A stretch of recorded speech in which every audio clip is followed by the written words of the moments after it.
Hello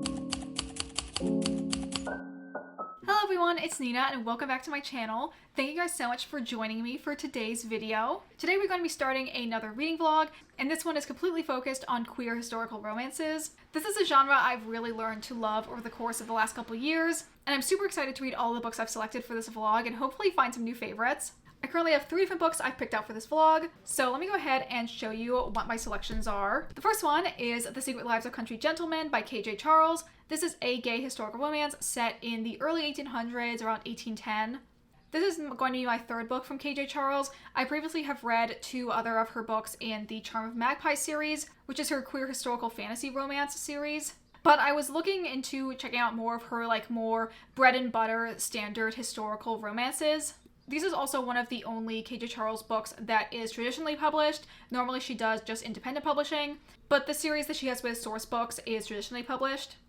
I'm interested in seeing what the differences will be between her independently published and traditionally published books. I know the biggest one off the bat is that this book is quite a bit longer. This I think is like 330 pages long, and both the books in the Charm of Magpie series that I've read have been under 200 pages. So interesting in seeing what she does with the additional page count.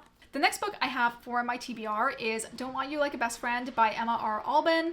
This is a lesbian historical romance set in 1853, and I've heard nothing but positive things about this book. It is about 2 young debutantes debuting in society who then have a parent trap set up where they're trying to get each of their individual widowed parents together, and in the process end up falling for each other as well. It sounds incredibly cute and has apparently very strong friends to lovers, which is my actual preferred trope compared to enemies to lovers. Again, I've heard a lot of really amazing things about it, and I'm really excited to check this one out. The last book I have for this TBR is A Rule Book for Restless Rogues by Jess Everly. This book I know almost nothing about. I literally saw just the spine when I was perusing my local library, and I was like, I just feel like the gay sense is tingling that this is going to be a gay romance book. And lo and behold, when I picked it up and saw the cover, it was. I definitely feel like my gaydar is very strong when I'm just looking at shelves at Barnes & Noble or at a library. I can immediately pick out which are the gay romances. Anyway, don't really know anything about this, but it looks interesting. It is another gay historical romance, this time set in 1885. I've not heard anyone talk about this. I'm just going to take a random chance on it from finding it at the library. And hopefully it's good because I think there's 2 other books in this series as well. So those are all the books I have in my TBR so far. I think the one that we are going to be starting out with is Don't Want You Like a Best Friend, since this is the one I'm probably most excited for. And I just really want to know what all the hype is about. So with that intro out of the way, let's get into the video. I've stolen you. My baby's here. My baby's here. George, say hi to everyone. Say hi, baby.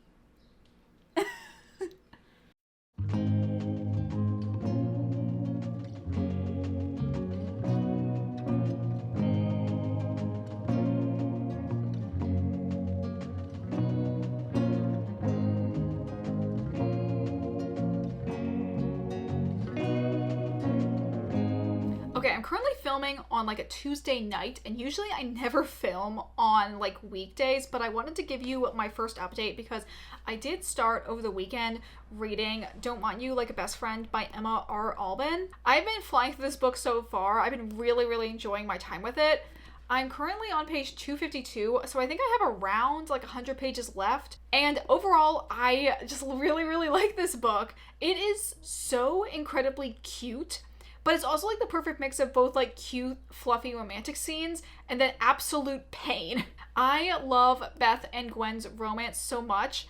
I feel like it made so much sense, their attraction to each other and them going from just becoming immediately fast friends and sharing everything about themselves with the other person to then them having their gay awakening and realizing their closeness might not just be because they get along so well as friends, but because they're actually attracted to and interested in the other person. I feel like the author really hit the queer female mindset really perfectly, and oof, it just hurts so bad. I feel like the side characters are also really fun. I know the second book is focusing on both of the main characters' cousins, and I'm super excited to see more of them in the sequel book. I also was getting a little bit worried though, because there were a couple scenes where I was like, oh no, we're getting into the 3rd act breakup, we're getting all of the drama, but at the same time, even though now the 3rd act breakup has happened, it's definitely emotional, but it's not as emotionally intense as I thought it was going to be. M.R. Alban is still like interjecting a lot of like humor and lightness even to the more like intense emotional scenes.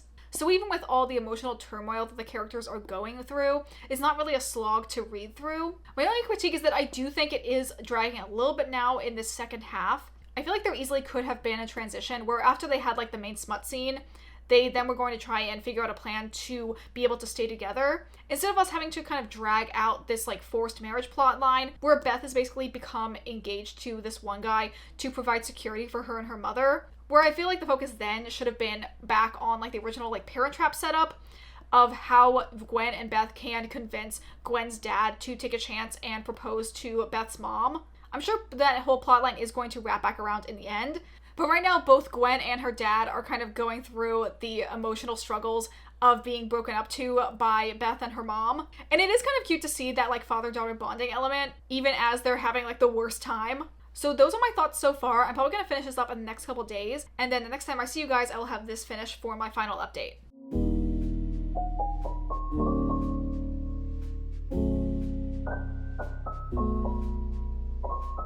Okay, coming back with another reading update. Over the last couple days, I finished Don't Want You Like a Best Friend, and I absolutely loved this book. I thought it was the perfect mix of like cute and fluffy elements, as well as a lot of like good queer angst. One thing I didn't talk about is the bond between Gwen and her dad. I thought it was so good. I feel like it was a combination of him and her being like having the same personality, and then they're more so like best friends as opposed to her dad being like a parental figure. And that's used in both like a positive and negative light. In the third act breakup section, where both Gwen and Beth have their breakup, but also both of their parents have their breakup. And so you can really see how their reactions are mirrored and like kind of feed into each other's negativity. I do want to bring up another negative point I have for this book, which is that I will say like a good third of the story is the focus on like the Parent Trap plot line of like, let's get your mom and my dad together. And we can kind of use like context clues to see like how the parents' relationship is progressing. But it doesn't really have like the same emotional weight as Beth and Gwen's relationship, because we're always following the perspectives of the two girls, so we don't really get to be like a fly on a wall seeing a lot of the conversations that the parents have with each other, other than a couple like more passing emotional moments. I definitely remember seeing in a Storygraph review, it said that we really need like a novella that focuses on the parents because you know their sexual chemistry is insane. And honestly it is, and we need a novella like stat. I love this book so much, I think I am going to give it 5 stars. For a while I was like, maybe it'll be like a 4.5 stars. But I feel like just the way I've been feeling at the end of it, and even if there were like a couple moments I wasn't super happy with, they kind of moved relatively quickly throughout the story, that even when I thought I was going to be like really stressed over the third act breakup, it wasn't as bad or as lingering as I thought it would be. And I feel like there are definitely moments in other 5-star books I've had where I was like, okay, can we get through this a little bit faster? So I don't really feel like it's fair to put this at like a lower rating than those ones. And overall, I just really enjoyed like all of the main focuses of the story. This book is like 1/3 gay awakening, 1/3 Parent Trap plotline, and then 1/3 the hardships of being like a queer person, especially like a queer woman in this incredibly restrictive society. And I feel like all of the sides were really good, and overall I'm just like obsessed. I'm definitely gonna buy a copy of this for myself since I read this from the library. And I did request the ARC for the sequel book, and regardless on if I get that or not, I probably will end up buying the second one. But yes, I really enjoy this. I'm so glad I finally have a like more explicit queer lesbian romance that I can like really gush about. And it's so cute, and I highly recommend it. Okay, now let's move on to the next book that I'm going to be reading in this vlog. And that is The Secret Life of Country Gentlemen by KJ Charles. This is another historical romance set in, I think, like 1810. And it follows our main character, Gareth Inglis, who was abandoned by his nobleman father when he was young and has been working as like this very poor clerk in his uncle's practice. However, once his father dies, he finds out that his father actually left like everything to him, and he now has become like a newly appointed nobleman. He's traveling to their family's estate in Kent, and there he learns about this very large like smuggling ring that is happening on the marshes there. And the head family of all of the smugglers there is the Doomsdays.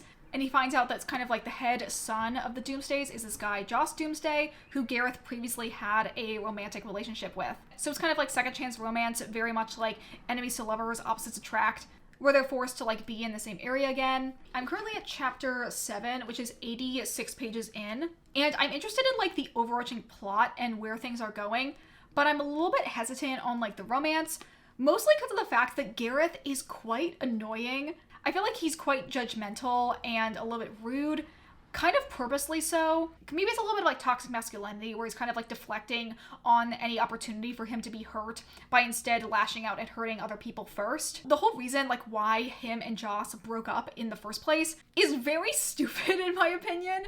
And really just came down to like Gareth not wanting to like let his pride get hurt. This is actually a conversation for another time, but I am wondering what you guys think about like how much you care about like historical inaccuracies in historical romance. Because from what I understand, a book like Don't Want You Like a Best Friend is still like using a lot of like modern terms and modern language and kind of like sensibilities, and then just like kind of putting a historical veneer over top of it. Whereas a book like this one is, I think, more maybe like properly well researched. And the characters maybe have more of like the mentalities that people in the time period will actually have. I kind of feel like I'm sitting on the fence on both of it. I feel like in terms of like when I think about things like historical fashion, a lot of people say like we care about the fashion but not the values, because obviously there was a lot of things that people believed back then that no longer fit in today's society. So in historical romances, I'm usually more on the side of wanting the main characters to act like modern people, and then maybe them kind of butting heads with some of the elements that are more outdated in today's society, but were perfectly acceptable back then. And I think the fact that Gareth has a personality that is maybe a little bit more like historically accurate is kind of why I'm not really jiving with him as the main character. But I don't know, I'm sure that like part of also his flaws will be things that will get developed over the course of the story, and he'll learn to change his ways as he starts to like fall back in love with Joss. I will say I probably would also recommend checking out the audiobook for this over reading it physically, because the members of the Doomsday family and kind of everyone from this area of the marshes speaks with like a pretty distinctive accent. And I'm hoping that the audiobook narrator would do that accent when talking in those characters' voices. So I'd be interested in checking out the audiobook for this or like the companion novel to see what the energy of that one is like. But anyway, that is my update for this book so far. I'm probably going to read more of this later today, and then tomorrow I'll come back with you for another update.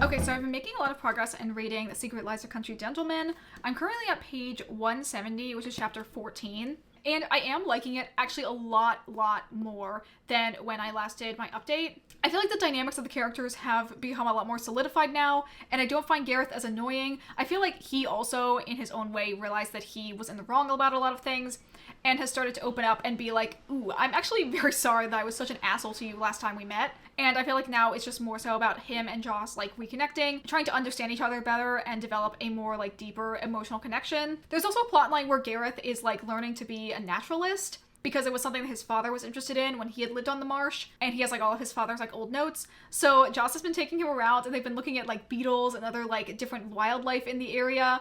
And it's really cute because it's both like Gareth like info dumping all of the stuff he's learned from books about these animals, but then Joss kind of has like his own like family history of having like grown up in the marsh, so he can kind of like supplement all of the academic stuff with his own like personal observations. And it's kind of giving Gareth a gateway into like understanding the marsh and what's so magical about it and why Joss loves it so much. And I feel like it's really cute. It's a really good way to have them like sort of have these dates where they can both like bring something of their own personality to the table and then have something to bond over. I'm still not 100% sure like what the overarching plot is going to be. It seems like there's something that Gareth's father was doing that was kind of shady, that's involved with a different rival smuggling clan who think that Gareth is in on all of his father's plans. But again, since Gareth like was basically abandoned by his father and hasn't seen him since he was 6, he has like no idea what's going on.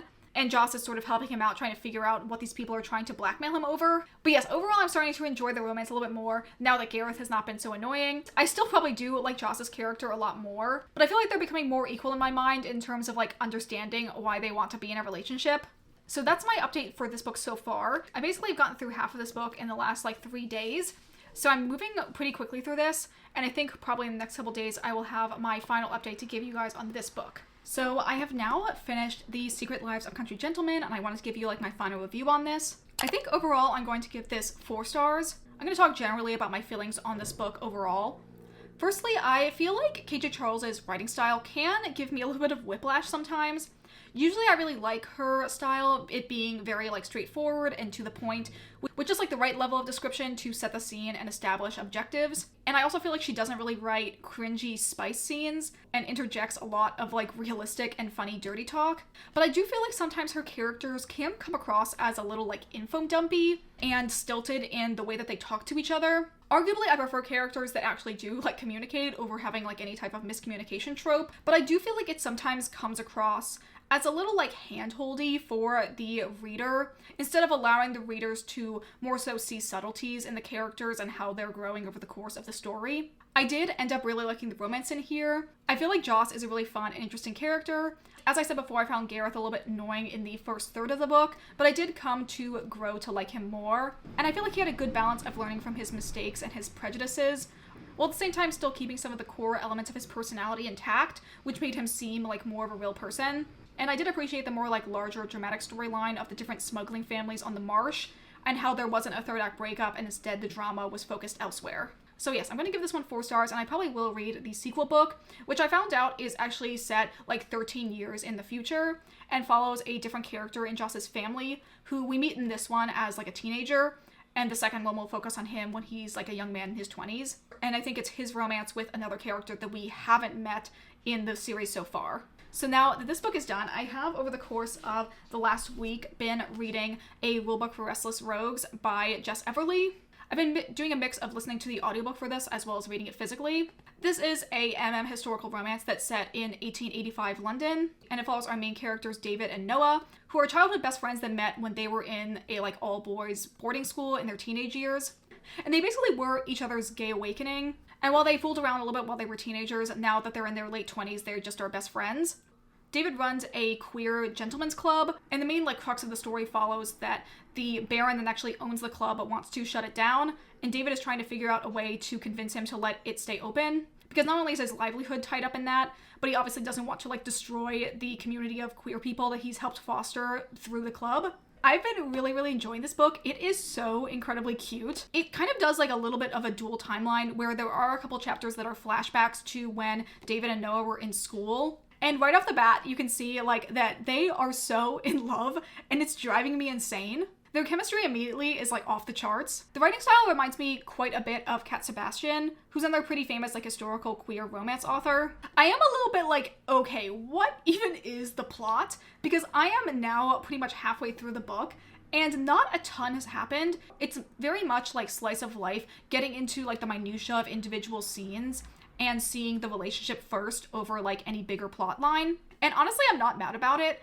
I think if I didn't like David and Noah as a couple, or didn't really like see their chemistry come through, I probably would find it a little bit more tedious. But because I really like their dynamic together, I don't really mind the fact that this book is moving so slowly. Right now, like halfway through the book, they are still in the phase of like, yeah, we're just best friends. We totally don't have feelings for each other. If we kiss every once in a while, that's a totally normal thing for best friends to do. And it's really cute. I honestly feel like this is just showing me even more and more how much I love the like best friends to lovers trope. There is a little bit of like miscommunication. I feel like in this kind of scenario, miscommunication is a little bit more understandable because they're both under the implication that they know the other person so well that they can predict how they're going to react. And from that, they're kind of like creating this false expectation for what the other person thinks of them, which is obviously built off of them knowing each other for many years. But at the same time, it is miscommunication because that's not actually how the other person thinks of them.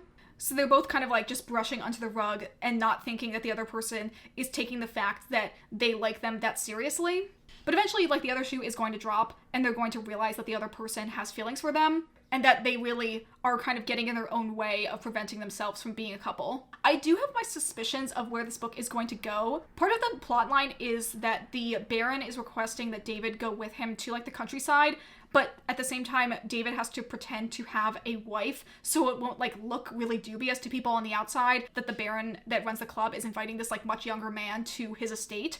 Even though it's kind of implied that David and the Baron previously had some type of relationship. So initially David is requesting this one lesbian character pretend to be his fake wife, but she rejected him because she also has history of the Baron and like hating him.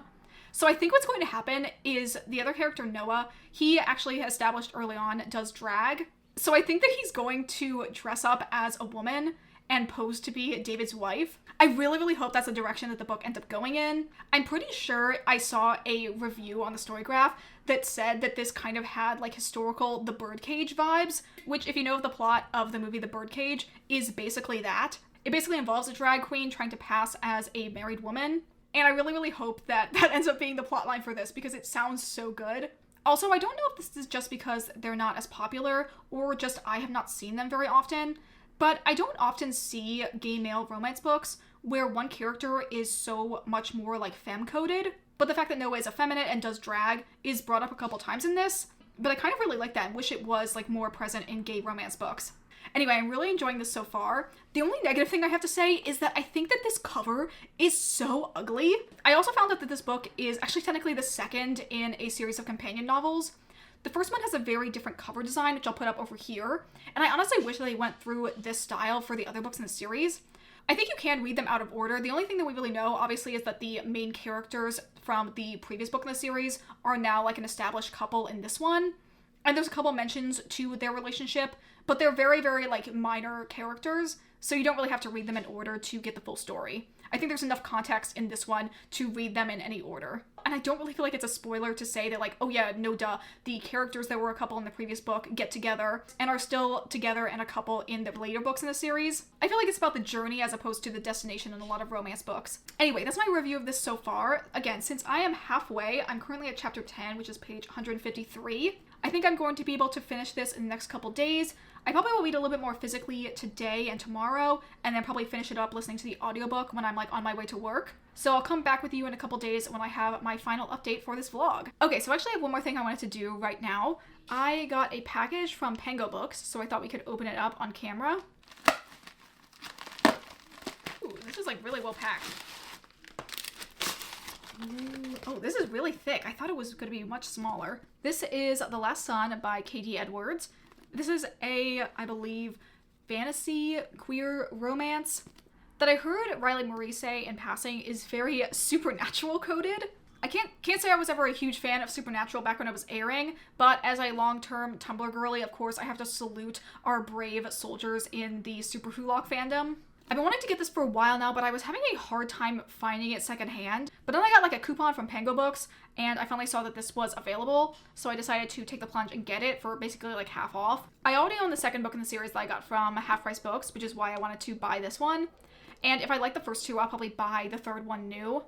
I think this is the start of like a 6-book series, but only the first 3 are out now. And yeah, it sounds interesting. I might consider doing like a full reading vlog of the first 3 sometime in the near future, probably in like the second half of the year or sometime next year.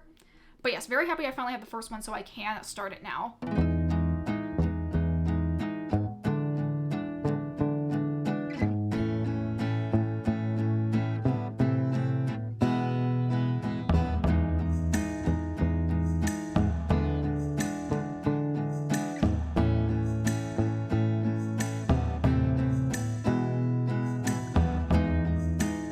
So I have now finished a rule book for Restless Rogues, and I really, really like this one.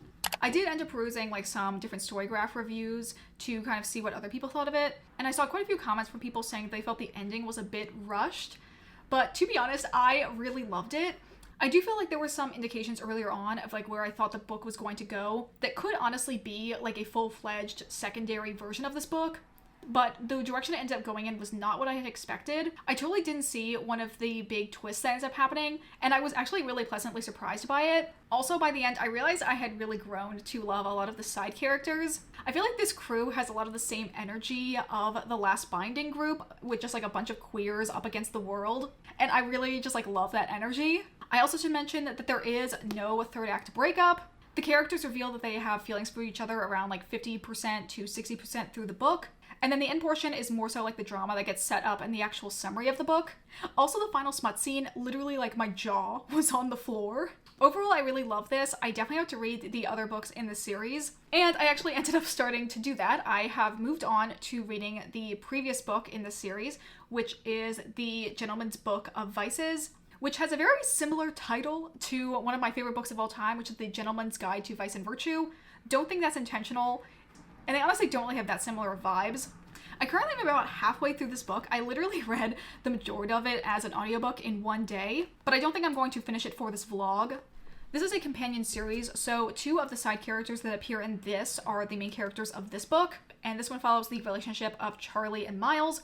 Our main character is Charlie, who is this gay man who is in a kind of arranged marriage where his parents have picked out a wife for him, and he's planning on going through with the wedding and just like dealing with the fact that he's going to have to hide the fact that he's gay, as pretty much all people had to do in Victorian England anyway. But as one like last hurrah, he really wants to meet his favorite author of gay erotic novels, who has been writing under a pen name, and he's been trying to figure out who the person actually is.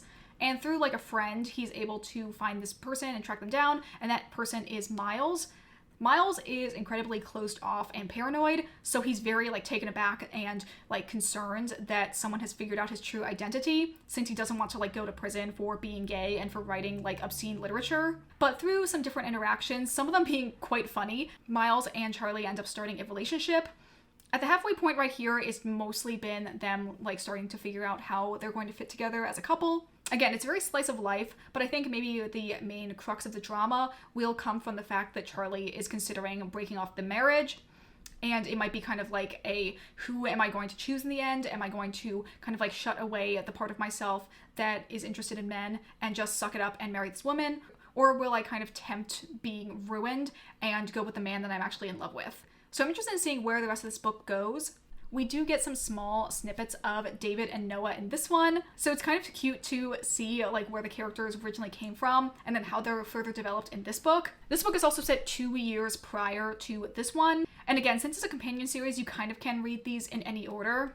I am liking this book a little bit less than I did like the rulebook for Restless Rogues, just because I like David and Noah as main characters a little bit more, and Miles and Charlie are very different from David and Noah. But overall, I am really enjoying Jess Everly's writing style. This was her debut novel, and I feel like it is really well crafted. But overall, I'm just really enjoying this series.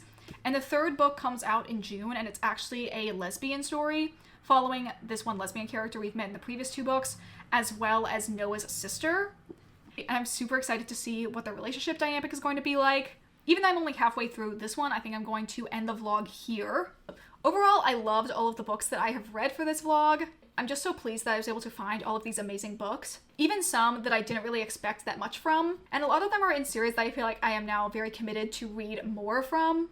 And I definitely will consider doing another historical queer romance reading vlog like this one in the future. So let's do like a final recap of all the books I read. The first one we have is Don't Like You Like a Best Friend, which I gave 5 stars. Then we have The Secret Lives of Country Gentlemen, which I gave 4 stars. We have A Rulebook for Restless Rogues, which I gave 4.5 stars. And lastly, we have The Gentleman's Book of Vices, which I'm probably going to also give 4 stars, unless it like really blows me away in the second half of the book. But yes, those are all the books I read, and that is going to be it for this video. If you guys enjoyed this video, consider liking, commenting, or subscribing if you aren't already. Consider following me on the Storygraph if you'd like to see my reading updates in real time, as well as following me on my Bookstagram, which is also linked in my description. I'd love to know if you guys have read any of these books, or if you have other different historical queer romance books you would like me to check out and possibly read in a vlog in the future. I'm always on the lookout for more books in this very niche category. And I do have some other authors that I'm interested in trying out that I will definitely consider for a vlog like this in the near future. But that is going to be it for me today. I hope you all have a wonderful day, and I will see you all in the next video. Bye!